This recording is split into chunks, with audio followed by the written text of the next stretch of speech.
Hello students, how are you? कसे आहात सगळे? इयत्ता 11वी बायोलॉजीचा आपण अभ्यास करत आहोत. यामध्ये आपले पहिले 3 टॉपिक कंप्लीट झालेले आहेत. या लेक्चरपासून आपण नवीन टॉपिकलाच म्हणजेच किंगडम ॲनिमलिया या टॉपिकला सुरुवात करणार आहोत. पहिल्या 3 टॉपिकचा तुम्ही अभ्यास केला नसेल तर इथं आय बटनवरती क्लिक करा किंवा डिस्क्रिप्शनमध्ये मी लिंक दिली आहे, तिथून जाऊन तुम्ही पहिल्या 3 टॉपिकचा अभ्यास करा. बघूया आपण आता किंगडम ॲनिमलिया या टॉपिकचा आपण ह्या लेक्चरपासून सुरुवात करणार आहोत.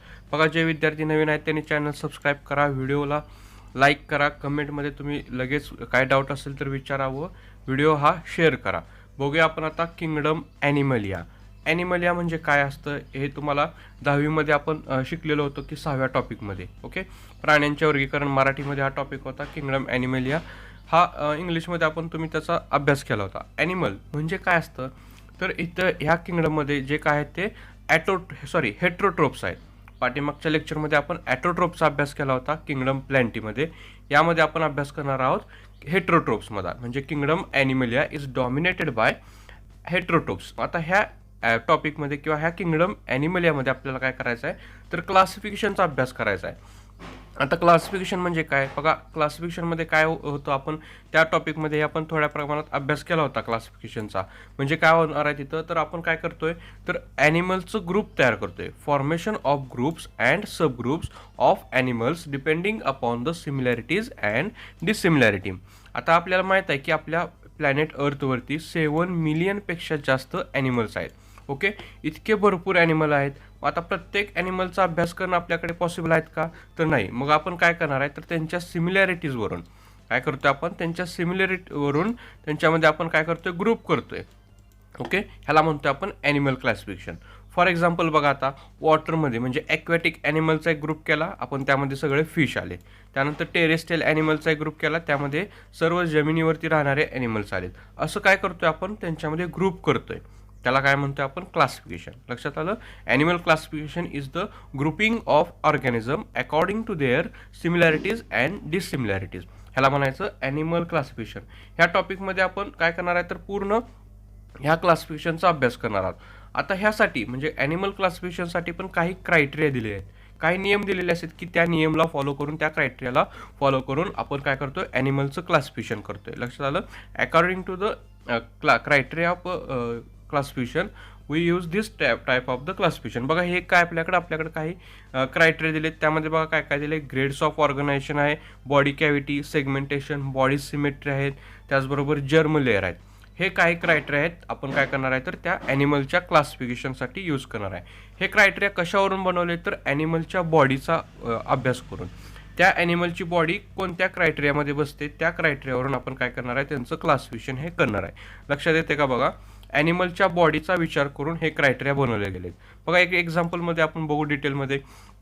क्रायटेरिया ग्रेड्स ऑफ ऑर्गनायझेशन हा पहिला क्रायटेरिया दिला आपल्याला. त्यामध्ये काय सेल्युलर आहे, सेल आहे, टिश्यू आहे. आता हे काय आहे नेमकं बघा, तुम्हाला माहीत असेल की आपली जे काय ह्युमनची किंवा आपली बॉडी जी काय पूर्ण बनली ते ह्या क्रायटेरियापासून बनलेली असते. म्हणजे बघा कसं असतं तर सेल्स असतात. ओके, सेल ह्या काय करतात तर युनाईट होतात. सेलपासून काय तयार होणार आहेत मग tissue. Okay, tissue is the group of cell. म्हणजे सेल भरपूर सेल जेव्हा एकत्रित येतात त्या सेलपासून काय तयार होते टिश्यू तयार होतात. टिश्यूपासून काय तयार होतात ऑर्गन्स तयार होतात. When 2 or more tissue unite together to form organ. ते ऑर्गन काय तयार करतात सिस्टीम तयार करतात. ओके, फॉर एक्झाम्पल आपली डायजेस्टिव्ह सिस्टीम. डायजेस्टिव्ह सिस्टीममध्ये कोणते कोणते ऑर्गन येतात मग आपले स्टमक आहेत, इंटेस्टाईन आहे, एसोफेगस आहे, टंग आहे. असे जे काही वेगवेगळे ऑर्गन एकत्रित येऊन त्यांनी काय केली सिस्टीम तयार केली. आणि अशा वेगवेगळ्या भरपूर अशा सिस्टीम एकत्रित येऊन आपली बॉडी तयार झालेली असते. वेगवेगळ्या सिस्टीम म्हणजे कोणत्या डायजेस्टिव्ह सिस्टीम, आपली respiratory system, excretory system, reproductive system. अशा डिफरंट सिस्टीम एकत्रित येऊन आपली बॉडी तयार झालेली असते. हे आपल्या बॉडीचा मॅप आहे. ओके, आता ह्या ग्रेड्स ऑफ ऑर्गनायझेशनमध्ये काय बघणार आहे आपण तर त्या ॲनिमलची बॉडी कशापासून तयार झाली आहे. म्हणजे बघा, काही ॲनिमल हे फक्त सेलपासून तयार झालेले असतात. फॉर एक्झाम्पल आपला आहे तो हायड्रा किंवा पोरिफेरामधले काही जे काय ॲनिमल्स आहेत ते काय तर फक्त सेलपासून तयार झालेले आहेत. म्हणजे ते काय तर मल्टीसेल्युलर आहेत. ओके, मल्टीसेल्युलर आहेत पण त्यांच्या बॉडीमध्ये त्या सेलपासून टिश्यू तयार झालेले नसतात. ओके, त्यांची बॉडी फक्त सेलपासून तयार झालेली असते. सेलनी त्यांचा ग्रुप तयार केला आणि त्या ग्रुपपासून त्यांची पूर्ण बॉडी तयार झाली. अशा प्रकारचे ग्रुप तयार झालेले असते सेलचे आणि त्याला काय म्हणतो आपण, सेल्युलर ऑर्गनायझेशन. लक्षात येते का? Body of organism formed only with the cell. There is the nothing formation of tissue. Tissue तयार झालेला नसतो, म्हणून त्याला काय म्हणतो आपण, सेल्युलर ऑर्गनायझेशन. लक्षात आलं? नेक्स्ट आहे आपल्याकडे cell and tissue organisation. Cell and टिश्यूमध्ये काय असणार आहे मग आता, त्या ॲनिमलमध्ये काय झालंय तर सेलपासून टिश्यू तयार झालेत. ओके, टिश्यू तयार झालेत आणि त्या टिश्यूपासून बॉडी तयार झालेली असते. फॉर एक्झाम्पल मोलुस्कन ह्या काही क्रायटेरियामध्ये आहेत, आपण एक्झाम्पल बघणार आहोत त्याचे. हे फक्त ऑर्गनायझेशनचा टाईप तुम्ही लक्षात घ्या की ॲनिमलमध्ये सेल आणि टिश्यू म्हणजे टिश्यू तयार झालेत आणि टिश्यूपासून बॉडी तयार झालेली आहे. अशा प्रकारचे ऑर्गनायझेशन त्याला म्हणतो आपण सेल टिश्यू ऑर्गनायझेशन. नेक्स्ट आहे त्याकडे टिश्यू ऑर्गन ऑर्गनायझेशन. म्हणजे त्या ॲनिमलमध्ये काय तर टिश्यूपासून ऑर्गन तयार झालेत आणि ऑर्गनपासून डायरेक्ट त्यांची बॉडी तयार झालेली आहे.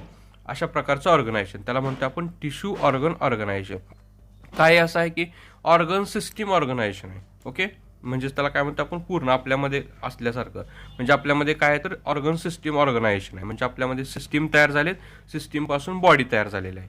अशा प्रकारचं ऑर्गनायझेशन. Grades of organisation. लक्षात आलं का? बघा, परत एकदा बघा. सेल्युलर ऑर्गनायझेशन म्हणजे काय, the body of animal are formed only with the help of the cells. There is nothing, no formation of tissue. म्हणजे टिश्यू तिथं तयार झालेलं नाही. अशा प्रकारच्या ऑर्गॅनिझमला म्हणतो आपण सेल्युलर ऑर्गनायझेशन. ह्या क्रायटेरिया आपण काय करणार आहे तर ऑर्गॅनिझमच्या क्लासिफिकेशनसाठी यूजणार आहे. सेल टिश्यूमध्ये काय पाहिलं आपण, टिश्यू तयार झालेत, ऑर्गन तयार झालेले नाहीत.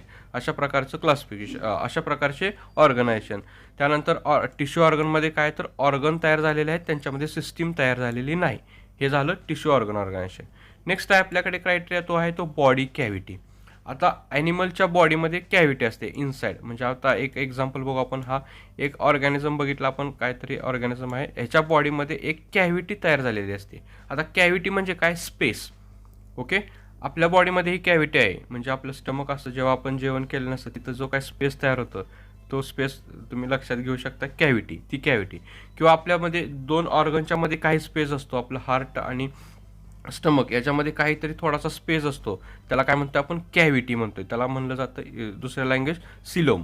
Okay, cavity. अशा प्रकारची कॅव्हिटी. पण काही ऑर्गॅनिझममध्ये ती कॅव्हिटी नसते, म्हणजे त्याला काय म्हणतो आपण, असिलोमेट. ओसिलोमेट म्हणजे काय, the body cavity is absent. Pseudocoelomate म्हणजे काय, पार्शली कॅव्हिटी इज प्रेझेंट. म्हणजे थोड्या प्रमाणात किंवा काही लाईफ स्टेजमध्ये त्यांच्यामध्ये कॅव्हिटी दिसते. आणि सिलोमेट म्हणजे काय, तिथं व्हिजिबल किंवा ट्रू कॅव्हिटी आपल्याला दिसत असते. हे आपण 10वीमध्ये डिटेलमध्ये अभ्यास केला आहे. हे आपलं रिकॅप आहे, तुम्हाला समजलं असेल. 10वीमध्ये तुम्ही ह्याचा डिटेलमध्ये अभ्यास केला आहे, सिलोमेट. ओके, नेक्स्ट आहे आपल्याकडे क्रायटेरिया तो सेगमेंटेशन. बॉडीवरती त्या ॲनिमलच्या सेगमेंट आहेत का. सेगमेंट म्हणजे आपल्याला माहीत आहे की अर्थवर्मचं आपण एक्झाम्पल पाहिलं होतं की त्याच्या बॉडीवरती असे खंडीभवन म्हणलं होतं मराठीत, असे सेगमेंट असतात. ओके, अशा सेगमेंटपासून त्यांची बॉडी तयार झालेली असते. ओके, काही ॲनिमलमध्ये सेगमेंट असतात तर काहीमध्ये नसतात. म्हणजे अनसेगमेंटेड म्हणजे काय की त्याच्यावरती सेगमेंट हे अब्सेंट आहेत, आणि सेगमेंटेड म्हणजे काय झालं की त्याच्यावरती सेगमेंट प्रेझेंट आहेत. Okay, segmented and asegmented. नंतर आहे आपल्याकडे बॉडी सिमेट्री. ओके, बॉडी सिमेट्रीमध्ये बघा काय बघतो आपण तर त्याच्यामध्ये समानता म्हणजे बॉडीची कशा प्रकारे, म्हणजे आपण त्याच्यामध्ये जर कट घेतला, फॉर एक्झाम्पल बघा आता हा अमिबा घेतला आहे, आपल्याला काय करायचं, ह्याचे 2 समान भाग करायचे आहेत. पॉसिबल आहेत का, नाही. कारण त्याचा काय तर एक विशिष्ट किंवा एक असं सिस्टमॅटिक त्याच्यामध्ये काही स्ट्रक्चर नाही, त्यामुळे आपण त्याचे समान भाग करू शकत नाही. म्हणून ह्याला काय म्हणतो आपण, असिमेट्रिक. ओके, असिमेट्रिक आहे म्हणजे त्याच्यामध्ये 2 समान भाग होत नाहीत. त्यानंतर आहे बायलॅटरल सिमेट्री. बायलॅटरल म्हणजे काय तर त्याचे एखाद्या ऑर्गॅनिझमचे असा एक इमॅजिनरी ॲक्सिसवरून कट घेतल्यानंतर 2 समान भाग होते, त्याला म्हणतो आपण बायलॅटरल सिमेट्री. ह्युमन्स हे बायलॅटरल आहेत, काही ॲनिमल्स आहेत, इन्सेक्ट आहेत, असे बायलॅटरली सिमेट्री ते शो करत असतात. रेडियल सिमेट्री बघा, निडारिया ह्या ॲनिमल फायलममध्ये जे काय ॲनिमल आहे ते आपल्याला रेडियल सिमेट्री करता येतात. आपण 10वीमध्ये एक्झाम्पल पाहिले ते स्टारफिशचं. ओके, त्याच्या आर्ममधून आपण असे कट घेऊन आपण काय करू शकतो तर त्याच्यामध्ये सिमेट्री करू शकतो. म्हणजे एकापेक्षा जास्त, 2पेक्षा जास्त त्याच्यामध्ये जर आपल्याला ॲक्सेस भेटले सिमेट्रीसाठी तर त्याला म्हणतो आपण रेडियल सिमेट्री. ओके, हे रेडियल सिमेट्री किंवा त्याला म्हणतो आपण बॉडी सिमेट्री. बघा नेक्स्ट आहे आपल्याकडे जर्म लेअर. जर्म लेअर म्हणजे त्यांची बॉडी तयार होण्यासाठी जे काही जर्म लेअर असतात म्हणजे ते जर्म लेअर काय करतोय आपण कन्सिडर करतोय क्लासिफिकेशनसाठी. म्हणजे बघा काही ॲनिमलमध्ये काय असते तर एंडोडर्म, एक्टोडर्म आणि मेसोडर्म ह्या 3 लेअरपासून त्यांची बॉडी तयार झालेली असते. ओके, लक्षात ठेवा एंडोडर्म, एक्टोडर्म, मेसोडर्म हे काय आहे तर ट्रिप्लोब्लास्टिक. जेव्हा हे 3 लेअर प्रेझेंट असते त्याला म्हणतो आपण ट्रिप्लोब्लास्टिक. पण काही ॲनिमलमध्ये काय आहे तर 2च लेअर दिसते. एक आहे तो एंडोडर्म आणि दुसरा एक्टोडर्म. जो काय तिसरा म्हणजे मेसोडर्म तो काय म्हणतो आपण नॉन लिव्हिंग लेअर म्हणतोय किंवा त्याला डेड लेअर म्हणून पण आपण म्हणू शकतोय. अशा लेअरपासून पण त्याची बॉडी तयार झालेली असेल. हे क्रायटेरिया आपण कशासाठी तर ॲनिमलच्या क्लासिफिकेशनसाठी यूज करणार आहे. लक्षात आलं, criteria used for animal classification. Germ layer, body symmetry, segmentation, body cavity, grades of organisation ह्या क्रायटेरियानुसार आपण ॲनिमलचं क्लासिफिकेशन करणार आहे. Okay, animal classification. आता अजून काय आपल्याकडे क्रायटेरिया तर ॲनिमल बॉडी प्लॅन. म्हणजे त्या ॲनिमलची बॉडी कशा प्रकारे बनली होती किंवा कशामध्ये त्या बॉडीचा प्लॅन काय. प्लॅन म्हणजे तुम्हाला माहीत आहे नियम किंवा त्याचं स्ट्रक्चर. ॲनिमलचं त्या बॉडीचं स्ट्रक्चर कशा प्रकारे बनलं आहे, त्या बॉडीचा प्लॅन काय आहे नेमका हे आपण त्याच्यावरून बघणार आहे. मग पहिला आपल्याकडे दिला आहे तो सेल ॲग्रिगेट प्लॅन. आता आपण सेल्युलर ऑर्गनायझेशनमध्ये पाहिलं होतं तोच क्रायटेरिया इथं लक्षात घ्या तुम्ही. Cell aggregate in this body plan cell do not from the tissue or organs. म्हणजे सेल ॲग्रिगेटमध्ये काय आहे, ॲनिमल आहे तो मल्टीसेल्युलर आहे पण त्याच्यामध्ये टिश्यू हे तयार झालेले नाहीत. म्हणजे त्यांची बॉडी काय झाली फक्त सेलपासून तयार झालेली आहे. In this body plan cell do not from tissue or organ. म्हणजे फक्त त्याची बॉडी सेलपासून तयार झालेलं आहे. There is the minimal differentiation and division of labour among the cell. म्हणजे त्यांच्यामध्ये सेलचं डिफरन्शिएशन असतं. सेल ह्या सिमिलर असू शकतात आणि त्याच्यामध्ये काय झाले पूर्ण बॉडी ही फक्त सेलपासून तयार झालेली आहे. बघा आपल्याला हायड्राचं एक एक्झाम्पल दिलं आहे. सॉरी हायड्रा नाही हा, तो काय तर स्पॉन्ज आहे. पोरिफेरा फॅमिलीमधील एक ॲनिमल आहे तो स्पॉन्जेस म्हणतो आपण त्याला. स्पॉन्जेस आहे हा, हायड्रा नाही. त्यामध्ये काय बघा एक बॉडी त्याची फक्त सेल्युलर ऑर्गनायझेशनपासून तयार झालेली आहे. सेल ॲग्रिगेट प्लॅन म्हणतो आपण त्याला. पोरिफेरामध्ये ते दिसतंय आपल्याला स्पॉन्जेस. हे एक्झाम्पल त्याचं लक्षात ठेवा. कॉलर सेल आहे बघा, एक एक्झाम्पल दिलं आपल्याला त्या सेलचं कॉलर सेल. अशा प्रकारची एक सेल असते, फ्लॅजिला असतो त्यामध्ये आणि ते काय एक्झाम्पल आहे सेल ॲग्रिगेट. एक्झाम्पल टाकायचं त्याच्यामध्ये स्पॉन्जेस. ओके, नेक्स्ट आहे आपल्याकडे ॲनिमल बॉडी प्लॅनमध्ये ब्लाइंड सॅक बॉडी प्लॅन. आता ब्लाइंड सॅक प्लॅन म्हणजे आपल्याला तुम्हाला सॅकचं स्ट्रक्चर माहीत असेल, पिशवी किंवा आपण त्याला एक बॅग म्हणू शकतो. त्यामध्ये काय असते बघा एकच ओपनिंग असतं. ओके, ओपनिंग एकच आहे म्हणजे आपण त्यामध्ये काहीतरी मटेरियल आत ठेवतोय आणि काढतोय एकाच साईडवरून. म्हणजे तिथं काय ओपनिंग इज ओनली सिंगल. अशा प्रकारचं जेव्हा ॲनिमलचं स्ट्रक्चर असतं किंवा अशा प्रकारचा बॉडीचा प्लॅन असतो त्याला म्हणतो आपण सॅक बॉडी प्लॅन. ओके, बघा आता in this body plan body is like sac. म्हणजे त्याचे स्ट्रक्चर कसं आहे सॅकसारखं स्ट्रक्चर आहे, एखाद्या बॅगसारखं स्ट्रक्चर आहे. सिंगल ओपनिंग इज फॉर्मेड म्हणजे त्यांच्यामध्ये सिंगल ओपनिंग आहे. म्हणजे त्याच्यामध्ये जे काय डायजेशन आहे म्हणजे ते इनटेक फूड पण एकाच बाजूनं करतो आणि एक्सक्रिशन म्हणजे ते फूडचं इजेशन पण एकाच ओपनिंगमधून करत असतो. अशा प्रकारच्या बॉडी प्लॅनला म्हणतो आपण ब्लाइंड सॅक बॉडी प्लॅन. म्हणजे egestion and digestion occurs only in the from the single opening. म्हणजे एकाच ओपनिंगपासून ते दोन्ही पण त्याची कामं करत असतोय. अशा ॲनिमलला काय म्हणतो आपण blind sac body plan. Example बघा काय तर फायलम निडारिया. निडारिया ह्या फॅमिलीमधील किंवा ह्या फायलममधील ॲनिमलचं स्ट्रक्चर हे ब्लाइंड सॅक या फॉर्ममध्ये तयार झालेलं असतं. Okay, animal body plan. Last आहे आपल्याकडे tube within tube body plan. Tube within tube body plan म्हणजे आता जसं आपण सॅकमध्ये पाहिलं होतं त्याच्या अपोजिटमध्ये यांच्यामध्ये स्ट्रक्चर असतं. म्हणजे इथं काय तर 2 ओपनिंग दिसतात आपल्याला. There is the 2 openings for in this type of the body. म्हणजे यांच्यामध्ये बघा काय ओपनिंग 2 आहेत. एक आहे ते माउथसाठी ओपनिंग असणार आहे, एक आहे ते ॲनस म्हणजेच ते इजेशनसाठी. म्हणजे फूड हे डायजेशनसाठी एका ओपनिंगमधून एंटर होणार आणि इजेशन हे दुसऱ्या ओपनिंगमध्ये होणार. म्हणजे इथं काय झालं तर ट्यूब लाईक स्ट्रक्चर दिसलं किंवा त्यांच्या बॉडीमध्ये एक प्रकारची ट्यूब तयार झालेली आपल्याला दिसते. आपल्या बॉडीमध्ये पण अशा प्रकारचं tube within tube body plan आहे आपल्यामध्ये. म्हणजे आपण काय करतोय इजेशन एका ओपनिंगमध्ये करणार आहे आणि इंजेक्शन एका ओपनिंगमधून करणार आहे. म्हणजे फूड डायजेशनसाठी एक ओपनिंग आणि एक्सक्रिशनसाठी एक ओपनिंग. अशाला काय म्हणतो आपण ट्यूब विदिन बॉडी प्लॅन. म्हणजे डायजेस्टिव्ह सिस्टीम त्याच्यामध्ये प्रेझेंट असते. माउथ आणि ॲनस ह्या सेपरेट एंड्स इथं त्यामध्ये आपल्याला दिसतात. हे कशामध्ये दिसणार आहे आपल्याला? ॲनिलिडापासून सर्व ॲनिमल म्हणजे अर्थवर्मपासून आपल्यामध्ये किंवा हायर ॲनिमलमध्ये, मॅमल्समध्ये, प्रत्येक ऑर्गॅनिझममध्ये हा प्लॅन आपल्याला दिसतोय. हे आहे झाले काय क्रायटेरिया, ॲनिमल क्लासिफिकेशनसाठी क्रायटेरिया. आपण त्यामध्ये 2 क्रायटेरिया पाहिले, एकूण आपल्याला काही 5 क्रायटेरिया पाहिले: grades of organisation, body cavity, segmentation, body symmetry, germ layer, आणि त्याचबरोबर आपण बॉडी प्लॅन पण पाहिले, सेल ॲग्रिगेशन असतील, ब्लाइंड सॅक आणि tube within tube body plan. हे आपण काय झालं बेसिक इन्फॉर्मेशन पाहिली क्लासिफिकेशनसाठी. म्हणजे ॲनिमल क्लासिफिकेशन करत असताना हे पॉईंट तुमच्या लक्षात पाहिजे. आपल्याला अजून काय बघायचं आहे तर टोटल जे काय फायलम्स आहेत त्या ॲनिमलचं क्लासिफिकेशन करायचं आहे. हे बघा आपल्याकडे टोटल ॲनिमलचा चार्ट आहे, ॲनिमल क्लासिफिकेशनचा हा चार्ट म्हणतो आपण त्याला.